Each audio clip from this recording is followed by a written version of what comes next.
하나님께서는 이스라엘 백성에게 이르길 아모리 사람의 땅의 신들을 두려워하지 말라고 하였으나 이스라엘 백성은 그 하나님의 목소리를 듣지 않았습니다. 하나님의 말씀에 불순종하는 악행을 저질러 하나님께서는 7년 동안 이스라엘 백성을 미디안 손에 의해 고초를 당하도록 허용하셨습니다. 기독교인에게 있어서 선행은 하나님의 말씀을 순종하는 것이고 악행은 하나님의 말씀에 불순종하는 것입니다. 다시 말하면 하나님의 말씀과 상관없이 스스로 고행을 하거나 착한 일을 하는 것을 기독교 세계관에서 볼 때 선행이라고 이야기하기 어렵습니다. 왜냐하면 기독교 세계관은 하나님을 빼고는, 예수님을 빼고는, 예수 그리스도를 빼고는 선과 악을 구분해내지 않기 때문입니다. 즉 우리 안에 계신 성령 하나님의 인도를 따라 오직 말씀으로, 오직 은혜로, 오직 믿음으로 예수 그리스도의 보혈을 의지하여 기록되어진 하나님의 말씀을 하나님의 뜻 가운데 바로 해석하여 그 말씀을 지키기 위해 노력하는 행위를 선행이라고 하는 것입니다. 그리고 그 말씀을 읽고 그 말씀을 실천하기 위해 몸부림을 쳐 나갈 때에 우리 스스로는 우리가 하나님의 말씀을 온전히 준행한다는 것이 불가능한 것을 깨닫게 되고 자각하게 되고 그리고 하나님만 의존하는 단계로 나아가게 되는 것입니다. 구원은 오직 예수 그리스도의 보혈을 통해서만 가능한 것이지 어느 누구도 자신의 공로로 혹은 자신의 행위로 구원을 받을 수 없다는 것을 자각하고 더욱 하나님 앞에 무릎 꿇고 기도로 나아가고 더욱더 하나님을 신앙하게 되는 것입니다. 즉 구원은 전적인 하나님의 은혜여서 우리가 자랑할 것이, 내어놓을 것이 전혀 없다는 이야기입니다. 이스라엘 백성은 미디안을 피하기 위해 산에서 구멍과 굴과 산성을 만들어야 했습니다. 파종한 때면 미디안 사람, 아말렉 사람, 동방 사람이 이스라엘을 공격하여 이스라엘의 토지 소산을 멸하였습니다. 이스라엘 가운데 농작물뿐만 아니라 양이나 소나 나귀도 남겨두지 않았습니다. 셀 수 없이 많은 미디안 사람들의 공격으로 이스라엘 백성은 심각한 가난에 시달리게 되었고 결국 이스라엘 백성은 하나님께 부르짖을 수밖에 없었습니다. 이처럼 하나님은 하나님의 백성들이 하나님의 말씀을 순종치 않고 우상을 숭배하거나 하나님 이외에 다른 신들을 두려워하면 이방 민족들을 이용하여 이스라엘의 종아리를 혹독하게 때리십니다. 이스라엘이 정신을 차리고 오직 이스라엘을 구원하실 분은 하나님 한 분이라는 사실을 스스로 자각하고 항복하여 두 손 들고 부르짖을 때까지 하나님께서는 그 회초리를 멈추시지 않으십니다. 교우님들은 하나님의 목소리를 청종하고 계십니까?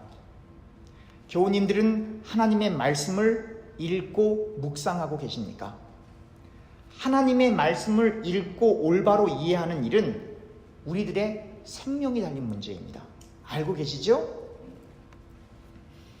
하나님은 이스라엘 백성의 부르짖음에 응답하셔서 기드온을 부르십니다.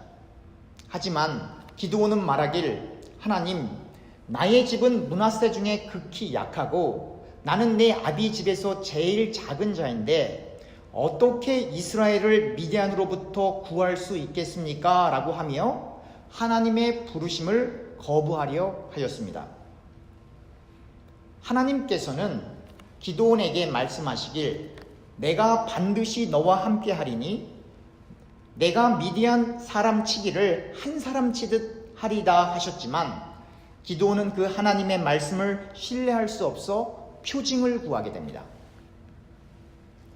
기드온은 여호와의 사자가 그의 지팡이로 반석에서 불이 나오게 하여 기드온이 가져온 고기와 무교병을 태우는 것을 목격하므로 기드온과 대화하고 있는 이분이 바로 여호와의 사자임을 깨닫게 됩니다. 그리고 그곳에 기드온은 여호와를 위하여 단을 쌓고, 여러분들이 잘 아시는 야훼 혹은 여호와 샬롬, 번역하면 여호와는 평강이다 라고 이름하는 단을 쌓게 되는 것입니다. 기드온은 하나님의 말씀을 따라 기드온의 아버지에게 있는 바알의 단을 헐며 단 곁에 아세라상을 찍어내고 아버지의 둘째 수소를 취하여 아세라 나무로 번제를 드립니다. 하지만 기드온은 이 일을 아버지의 가족과 그 성읍 사람들을 두려워하므로 낮에는 하지 못하고 밤에 감행하게 됩니다. 즉 기드온의 가족들까지 포함하여 이스라엘의 많은 사람들이 바알과 아세라신을 섬기는, 즉 우상을 섬기는 악행을 저지르고 있었음을 보여주고 있습니다. 그리고 하나님은 이스라엘의 이러한 악행을 용납하시는 분이 아니심을 성경은 분명히 제시하고 있는 것입니다. 바알과 아세라상을 헐고 찍어내는 이 일로 인해 성읍 사람들은 기드온을 죽이려 하지만 기드온의 아버지 요아스의 도움으로 기드온은 위기를 모면합니다. 요아스는 말하길 바알이 정말로 신이라면 그의 단을 회폐한 사람과 바알이 직접 재논할 수 있다고 하며 군중들의 소유를 잠재웁니다. 요아스가 그의 아들 기드온을 돕는 그날에 기드온이 바알의 단을 회파하여서 바알이 기드온과 쟁론할 것이라 하여 기드온을 여룹바알이라 하였습니다. 기드온의 닉네임 이름은 뭐예요? 여룹바알입니다. 그때 미디안, 아말렉 그리고 동방 사람들이 다 함께 모여 요단강을 건너 이스라엘 골짜기에 진을 쳤습니다. 기드온은 다시 자신의 마음속에 밀려오는 두려움과 의심으로 하나님께 표징을 구하게 됩니다. 기드온은 말하길, 하나님, 내가 양털 한 뭉치를 타작 마당에 놓을 테니 만일 이슬이 양털에만 있고 주변 땅이 말라 있으면 하나님께서 이미 말씀하신 것처럼 내 손으로 이스라엘을 구원하실 줄을 내가 알겠습니다. 이튿날 기드온이 일찍 일어나 양털을 가져다 짜보니 물이 그릇에 가득했고 주변은 말라 있었습니다. 즉 그대로 되었던 것입니다. 기드온은 말하길, 주여 내게 노하지 마옵소서. 내가 한 번만 더 표징을 구합니다. 이번에는 양털만 마르고 그 주변 땅은 다 이슬이 있게 해 주십시오. 그 밤에 하나님이 그대로 행하셔서 양털만 마르고 그 주변 땅은 다 이슬로 젖어 있었습니다. 기드온은 이제 하나님이 자신과 함께 하신다는 확신을 가지고 그를 따르는 백성들과 함께 하롯셈 곁에 진을 쳤고 미디안의 진영은 그들의 북쪽 모레산 앞 골짜기에 있었습니다. 하나님께서는 기드온에게 이르시기를, 너를 따르는 백성이 많아서 내가 그들의 손에 미디안 사람을 붙이지 않을 것이라고 하십니다. 그 이유는 이스라엘이 하나님을 거슬러 스스로 자랑하기를 내 손이 나를 구원하였다고 생각할 수 있기 때문이라고 하십니다. 하나님은 이스라엘을 구원하시고 보호하시기를 원하십니다.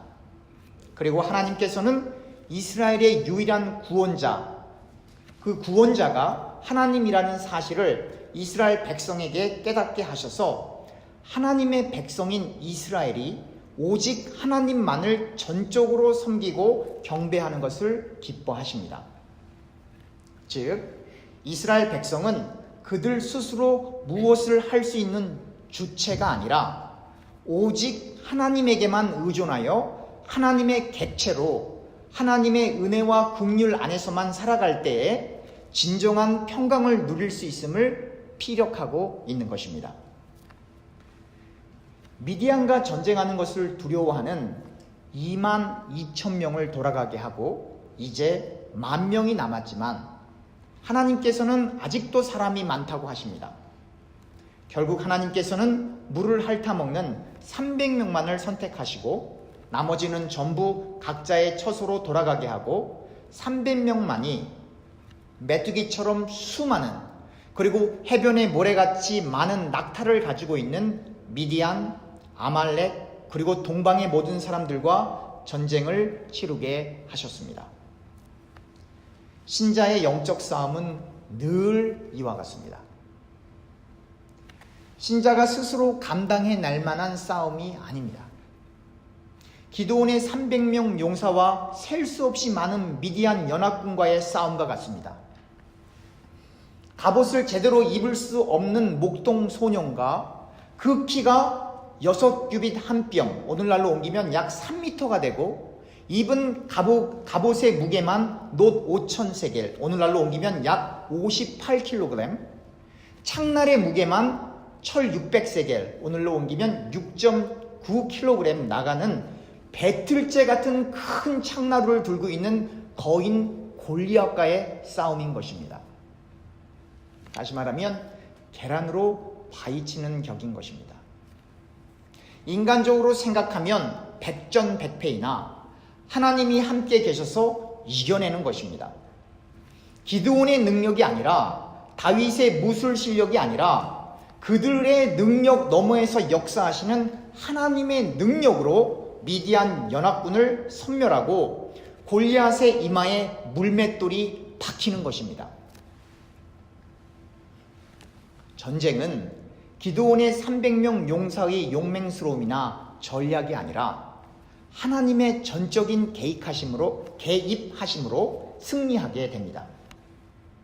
300명이 나팔을 불 때에 여호와께서 적 진영에 같은 병사들끼리 칼로 치게 하여 적군이 스스로 도망하게 되고 에브라임의 협공으로 벳바라와 요단강에 이르는 수로를 점령하였고 미디안의 두 방백 오렙과 스엡을 죽이고 계속해서 미디안을 추격하였습니다.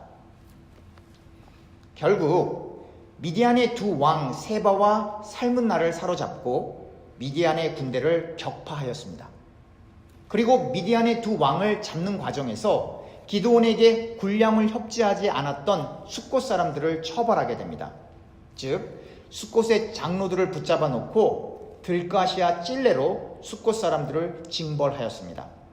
그리고 브누엘 망대를 헐며 그 성읍 사람들을 죽였습니다.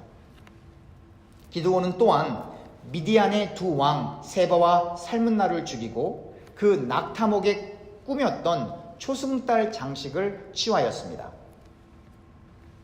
이스라엘 사람들은 기드온뿐만 아니라 대를 이어 그의 아들, 그의 손자가 이스라엘을 다스릴 것을 요청하지만 오늘의 본문처럼 거절합니다. 그리고 여호와께서 너희를 다스릴 것이다 라고 말합니다. 근데 여기서부터 이제 문제가 시작이 돼요.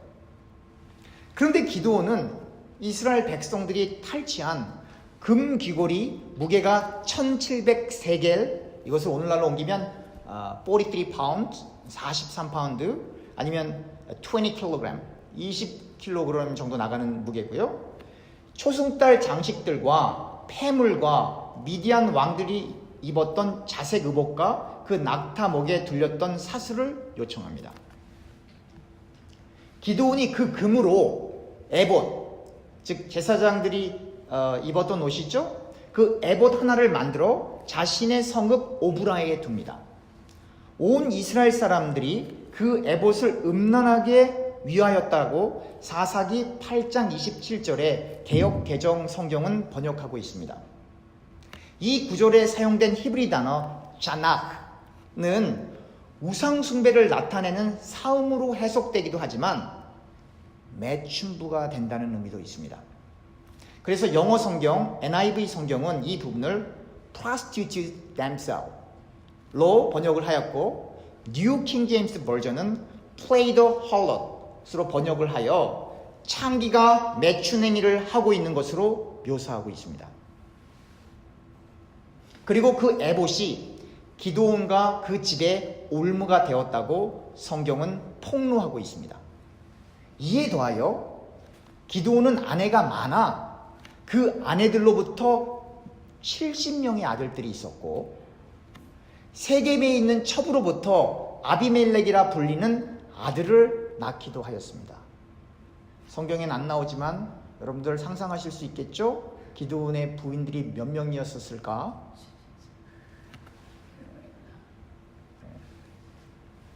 사사기 8장 33절을 보면 기드온이 죽은 후 이스라엘 자손은 돌아와서 바알을 따라 음행하였다고 개역 개정은 한글 성경은 기록하고 있는데 이 음행에 해당하는 히브리 단어는 여전히 자낙로 사용되고 있습니다. 즉 바알을 따라 매춘 행위를 하고 있었고 또 바알 브릿을 자신들의 신으로 삼았습니다. 여기서 바알 브릿의 히브리적 원어의 의미는 계약의 바알 혹은 언약의 바알이라는 뜻입니다. 여러분 많이 들어보셨죠? 하나님은 언약을 계약을 지키시는 분으로 구약에서 설명하고 있고 그래서 많은 신학자들이 언약 신약 혹은 계약 신약이라는 용어를 사용할 만큼 이 언약 혹은 계약 영어로는 covenant 아주 대단히 중요한 개념입니다. 그런데 이 바알 종교가 즉 마귀가 하나님의 백성을 파멸의 구렁텅이로 밀어넣기 위해 하나님을 모방하여 하나님처럼 행하고 있었던 것입니다. 이스라엘 백성은 자신들을 적들에게 구원해 주신 하나님을 기억지도 않았고 기드온의 가족들을 후대하지도 않았습니다. 한편 기드온의 첩이 낳은 아들 아비멜렉은 권모술수를 부려 바알브리 신전에서 내어온 은 70세겔을 그의 어머니 형제들로부터 받고 그 돈으로 아비멜렉은 무가치하고 무모한 세견 사람들에게 주므로 자신을 따르게 한 후 오브라에 있는 기드온 집에 가서 자기 형제 70명을 한 반석 위에서 죽입니다. 그러나 말제 아들 요담은 숨어서 살아납니다. 기드온과 그 집안 이야기를 통해 우리는 무엇을 깨닫게 됩니까? 하나님이 필요할 때에 기드온이 하나님의 도구로 사용되었지만 그는 돈과 여자를 좋아했던 방탕아 중에 하나였던 것입니다. 또한 이스라엘 백성들에게 받은 금으로 에봇을 만들어 자신의 성읍 오브라에 세움으로 이스라엘 사람들로 하여금 그 에봇을 마치 바알 신들을 모시는 것처럼 음란하게 섬기는 기회를 제공한 장본인이 바로 기드온입니다. 여러분 다 기드온이 영웅인 줄 아셨죠? 기드온은 절대 영웅이 아닙니다. 기독교 세계관 가운데 영웅은 없습니다. 전부 하나님의 막대기, 하나님의 지팡이로 사용되는 도구일 뿐입니다. 인간 스스로 할 수 있는 일이 전혀 없습니다. 목회도 사람이 하는 것이 아닙니다. 하나님이 하시는 겁니다. 우리가 경제생활을 하기 위해 일하는 일도 우리가 하는 것이 아닙니다. 하나님이 하시는 것입니다. 자녀의 문제도 가정의 문제도 물질의 문제도 인간관계 속에 빚어지는 갈등도 신앙생활의 문제도 하나님이 개입하셔야만 해결할 수가 있는 겁니다. 우리가 아니라 하나님이 하셔야 하기 때문에 우리는 그냥 십자가 아래 엎드려 기도로 말씀으로 나아갈 뿐입니다. 사랑하는 교우 여러분, 사람은 다 거기서 거기입니다. 교우님들이 저보다 나이가 많으시니까 잘 아시지 않습니까? 저를 따라하겠습니다. 사람은 다 거기서 거기다. 그래서 우리의 희망은 오직 하나님 한 분밖에 없는 거예요. 절대로 사람 보고 신앙생활에서는 안 됩니다. 절대로 목사나 장로나 권사나 집사 보고 신앙생활에서는 안 돼요. 오직 우리를 위해 나를 위해 십자가에 달리셔서 피 흘리신 예수님만 바라보아야 우리가 하늘길을 걸어갈 수 있는 겁니다. 할렐루야.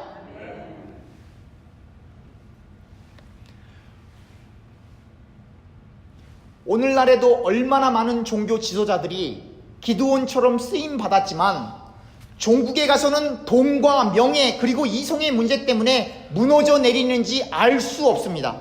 아니, 무너져 내려야 하는데 모든 것을 하나님의 뜻으로 정당화하여 아직도 그 자리를 뻔뻔하게 지키고 있는 기이한 현상들을 교회 속에서 보게 됩니다. 세상에서도 안 되는, 말도 안 되는 일들이 교회 안에서는 버젓하게 행해지고 있습니다. 하나님을 위하여 그 자리를 지키고 있는지, 자신의 배를 위하여 그 자리를 지키고 있는지 분명 하나님의 심판대 앞에 서게 될 것입니다. 그러면 왜 성경은 기드온과 그 집안에 관한 내용을 적나라하게 다루고 있을까요? 그것은 성경에 등장하는 사람들을, 성경 속에 등장하는 사람들을 포장하고 미화하는 그런 식의 위인전이 아니라는 것입니다. 성경은 교훈서도 아닙니다. 성경은 인간의 부패상과 하나님의 하나님 되심을 선포하는 책입니다. 즉 생명을 다룬 책입니다. 그래서 인간은 하나님의 말씀 없이는, 그 말씀이 육신 되신 예수님의 보혈 없이는 구원이 없다는 것을 선포하고 있는 것입니다. 오직 예수님의 피로만, 오직 예수님의 피로만, 오직 예수님의 피로만, 즉 하나님의 은혜로만 우리가 영생을 얻을 수 있다라고 피력하는 책이 성경입니다. 이 하나님의 말씀을 믿으십니까?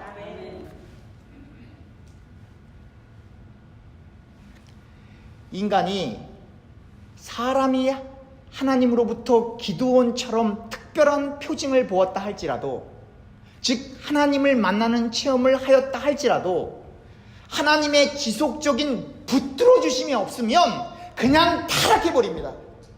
누구도 예외가 없습니다.